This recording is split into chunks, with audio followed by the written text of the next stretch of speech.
Intersection Magazine Podcast.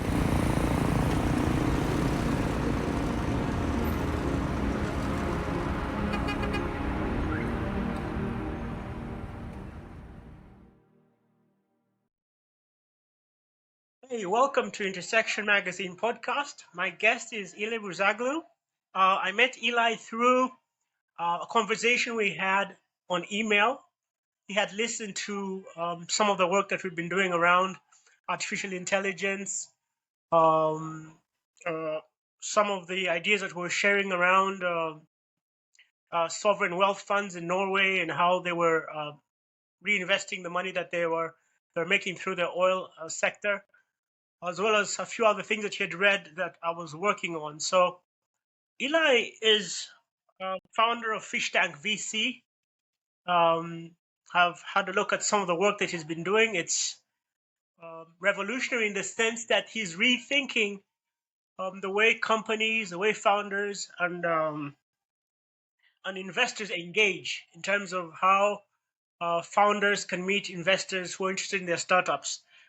For those who've been watching the space for a while, you're familiar with grants, you're familiar with competitions, maybe, at least in where I'm from, how people start getting investment into their ideas.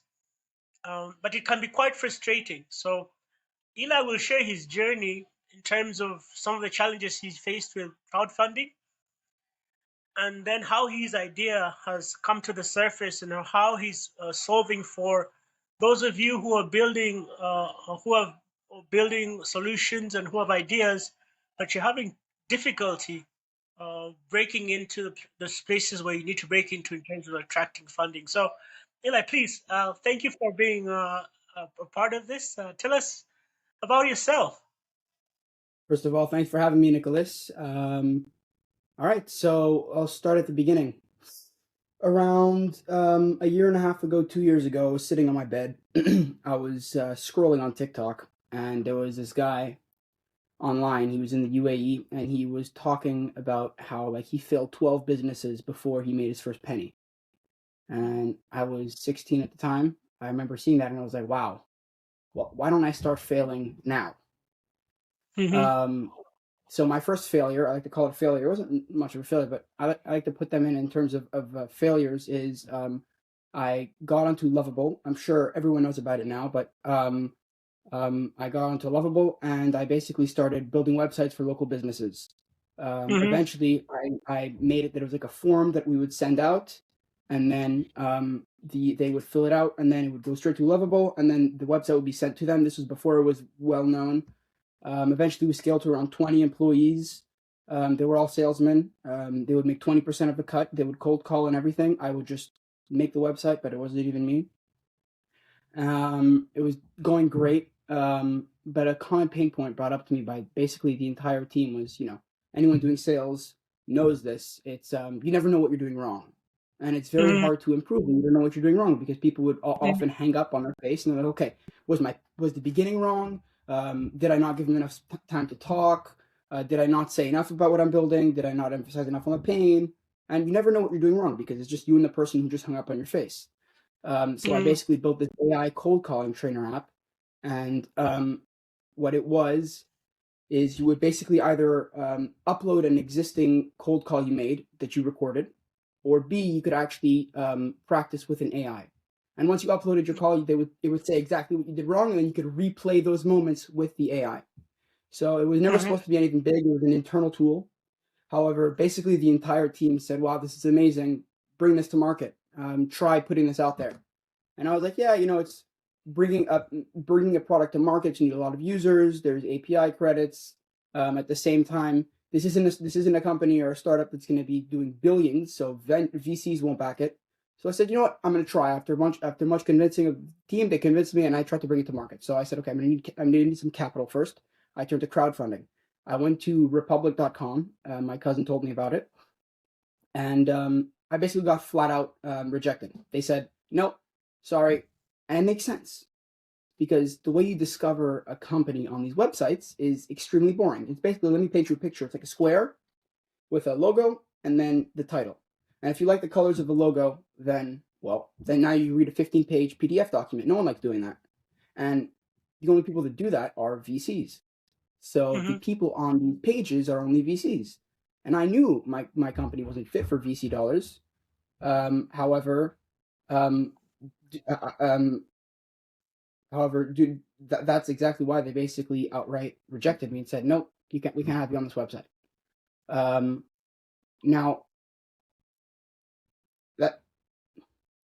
Now what's the real problem that I see personally with this, especially with the uprising and the uptrend in both vibe coding and entrepreneurship, is no one wants to get a job. Most people nowadays want to be an entrepreneur, and the easiest way I like to think of it as the next e-com will be building and shipping apps. Now, an app doesn't mean it has to be $1 billion company. I mean, personally, between me and you, I'm sure for the average person, building and scaling an app to $1 million a year is plenty for them. But a VC looks at that's peanuts. That's not enough for them. Now, for someone like me and you, if we would want to invest in a company that's later going to make $1 million a year, that's a great investment. Now, why isn't anyone on these crowdfunding sites? Once again, it's boring. No one likes to read, not even VCs. That's literally their job.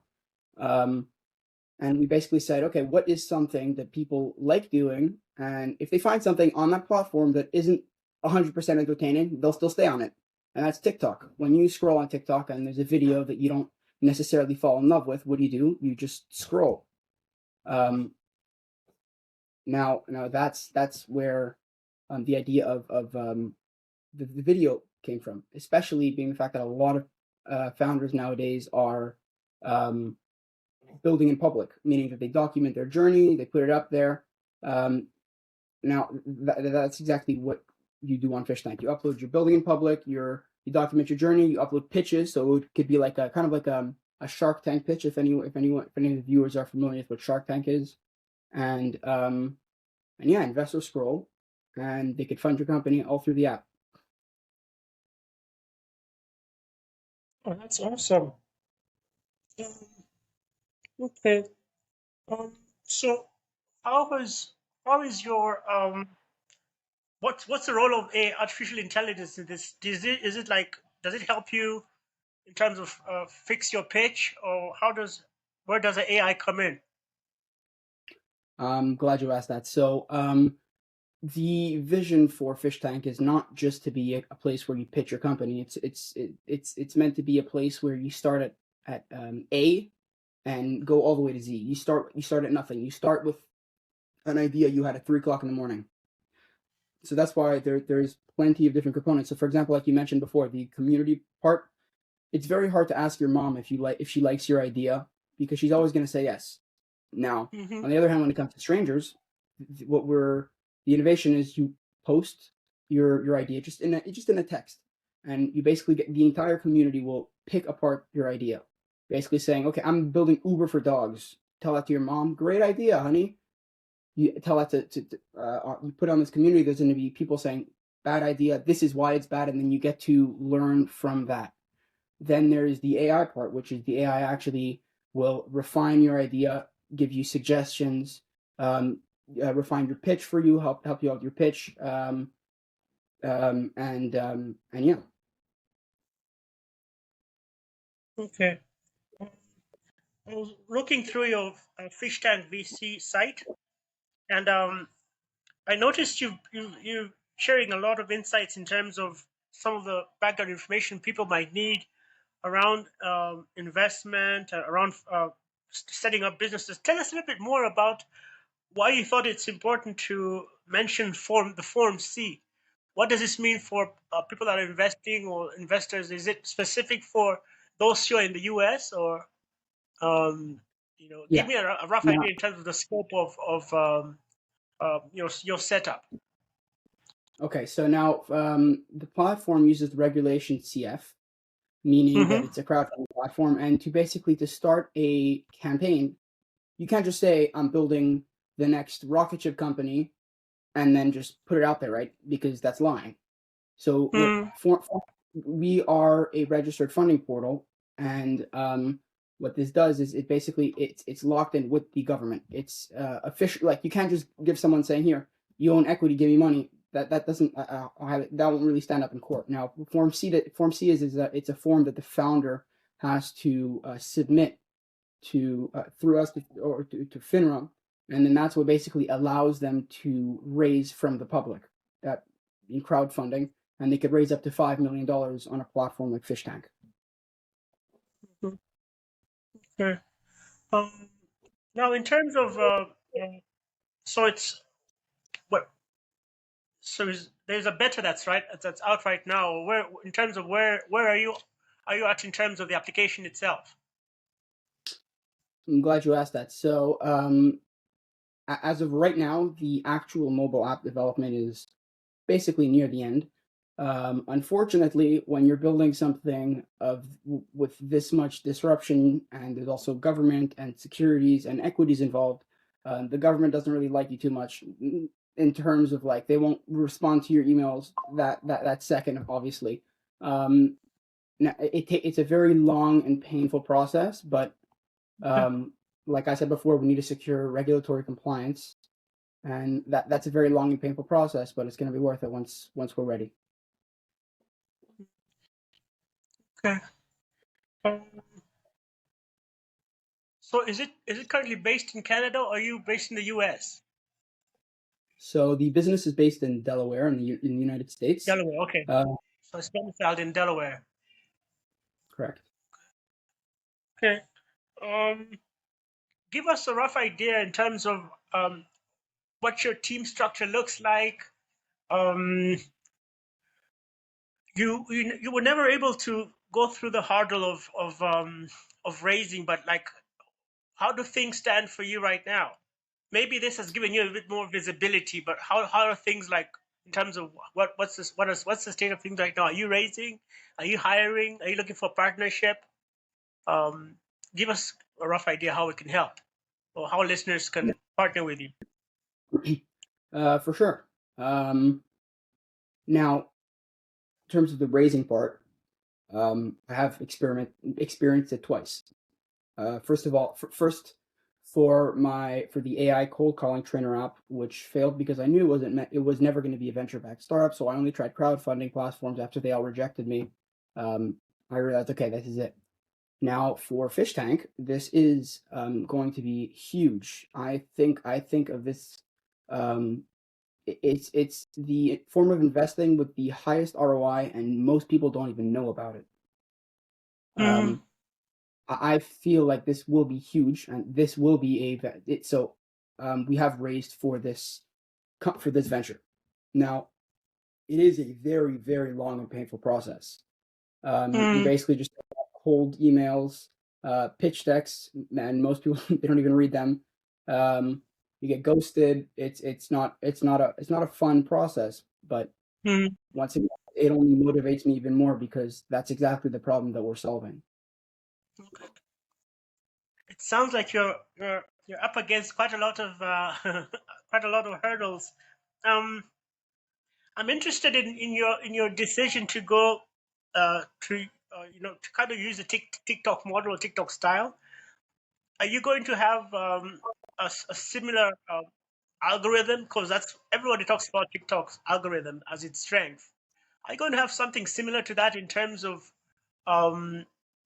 what actual pitches come to a person's view when I open up my my interface to see who's open for investing? Yeah. So first of all, there would be an AI-powered search. So let's say I'm looking for for some sort of company that's going to be consumer-facing, and it fixes a problem in this area. Because let's say you just had this problem, and you're like, I wonder if someone's building something like this, because this is a real problem, and I would pay for the solution. I know my mom would pay for the solution. I know my brother would pay for the solution. I know all my friends would. This is going to be this is a successful idea. So now you could search that, see if anyone's building something to fix that problem, If someone is, you can invest in their company. If someone's not, you yourself could take that idea, put it into the community, say, hey, this is my idea. Tear it to pieces. Someone says, this is bad, this is good, this is good, this is bad. And then you basically, you turn it from just an idea to like a full plan, and then you execute on that plan. Oh, wow. Awesome. Just to give you a bit of a background, what I'm currently working on is I got this. I found this. It seems like it's a bot. It's a chat bot, but it feels a lot more like a supercomputer. It's called Bordy. I don't know if you've heard of Bordy. And Oh yeah, for sure. we've been having interactions in terms of this thing guides me through setting up. It literally helped me think around the ideas that I was putting together. Um, it was helping me figure out, because I have so many different things that I'm doing. It was asking me to set up to be very specific about what I want to set up as a flagship.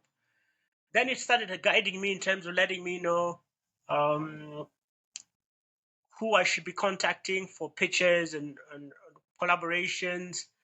So it was really, really, really useful. And so the AI side of it, or the supercomputer side of it, was very strong. Um, and one of the things that it's also doing is it will regularly send me messages and tell me, for example, there's someone I found that's online that's looking to fundraise, or that might be a good person for you to talk to in terms of what you're building, because you have similar interests. So I see your idea as being, first of all, I think it's really it's disruptive, in the sense of a sector where we're talking about venture capital that's has a lot of gatekeeping. You've got traditional players that don't necessarily want to let new players in, so it's radical. And in a sense, your decision to include the strong artificial intelligence side, as well as, of course, your decision to think about platforms such as TikTok that are so successful and that are leveraging storytelling, the concept of feeds, the algorithm itself that brings different uh, things to your attention. I think those are really, really good ideas. And so I'm really excited to see how far this goes, and to help you, in a sense, talk a lot more about this. Because what I can do is I can also give you room in my magazine where we can feature you in a Q&A, where you can just talk about your journey as Elie, and then, of course, infuse the business concept that you're working on as well, and then that might help give you a little bit more visibility. Um, but of course, as you stated, I think it might be a bit tough in terms of, because of all the people that could be disrupted. And then, of course, you mentioned the reference to Shark Tank, and calling it the TikTok of Shark Tank. That's also gonna be awesome. I can see how many people would find it useful. Bypassing all the different levels of red tape that you have to go through to get listened to for something that you're building. So, man, I look forward to seeing your progress in this, and I you mean, have a thumbs up from me. honestly, what, like you said, the red tape. I mean, the thing most people don't understand is VCs are they're humans. They're people. Yeah. They're humans that found a very I wouldn't say easy, but a very like a form of investing with the most insane ROI. Gatekeeping it is normal. Right? They would want to gatekeep it because they want all the great companies. Now, the thing that people don't realize is if I sent you 50 emails if 50 people sent you an email with a 15-page PDF document, would you read it? I wouldn't. No. Would you? Exactly. So that's something that I realized myself, and it's like, Mhm. okay, they're people. No one likes reading. What do people like doing? Well, people love watching TikTok. And now what if we could take it and make it and now we made it productive, and not only Mhm. productive, you could make an insane amount of money, right? Peter Thiel famously made, for every $2 he put into Facebook, he made $200,000. For every $200 he put into Facebook, he made $200,000. You put Mhm. $500 into Facebook, you'd have $500,000. You Mhm. realize how insane that is? It's It's insane. yeah, for sure. and I'm very excited to have that open for everyone to participate in. Okay. Let me ask you probably one last question. In terms of, I can see a feed. I can see a founder on one side. I can see an investor on another side. What else am I seeing in terms of the interface? Am I seeing also instant opportunities for me to maybe, is there a place where I can say I'm investing this much money? Does it have a financial side as well? What else is on the interface?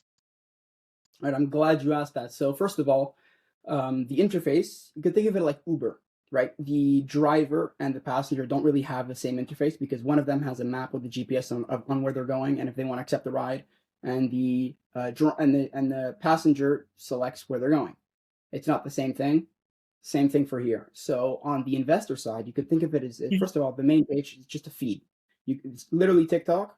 However, instead of the buttons on the side, there's instead of the profile picture, it's just a button to see the company details. So there's problem, solution, you can see their pitch deck, you can see all of their information, but this is once you already enjoy the pitch. Once you already know, okay, I'm interested, now I'm going to read, right? Then there's all of their pitches, so you can see all the different pitches they made also, so if you have any questions, there's frequently asked questions. You could contact the founder, see the website, see all of their socials, and then there's the community, there's your portfolio, and back to the innovation profile. Once you press on the profile, it's the innovation profile. Then there's also the funding section. So this is where you type in the number, however much you want to invest, and then you select if you want to either do donate support based, which would be you get nothing in return, it's just support. Equity based, meaning you get equity, or revenue based, meaning that you are basically buying revenue.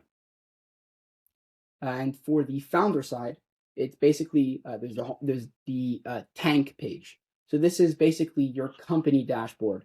You could edit the company profile, you could change the deck, add pitches, see analytics, see who's investing, see what pitches are making you the most clicks, see who's keeping up with you, which is like following the company. So let's say you don't necessarily you're not 100% convicted on an idea yet. You could keep up with it, and then it's kind of like following, and then you see their pitches more and more often. And then once you build enough of a conviction, then you can invest. So you could see who's keeping up, you could see who's sharing, et cetera, and there's the community and your profile, and then there's yeah. Oh, awesome! Thank you so much, Elie. Give us a little bit of information in terms of your LinkedIn profile so people can connect with you, follow you in terms of what you're doing, as well as the website. Yeah, for sure. So my LinkedIn is Elie dash Bouzaglou, Bouzaglo, and the website is fishtank.vc, FISHTANK.vc. Awesome. Thank you so much for your time, man. I wish you the best. Let's see, maybe in about 3 or 4 months, we can have a call again and see how much progress you've made. And hopefully, on my side, I can also make sure that I do some publicity for you on with my contacts on this side. I wish you the best. Thank you for your time. Thank you. Mm. All right, now it's done? As in, like, you're going to... Intersection.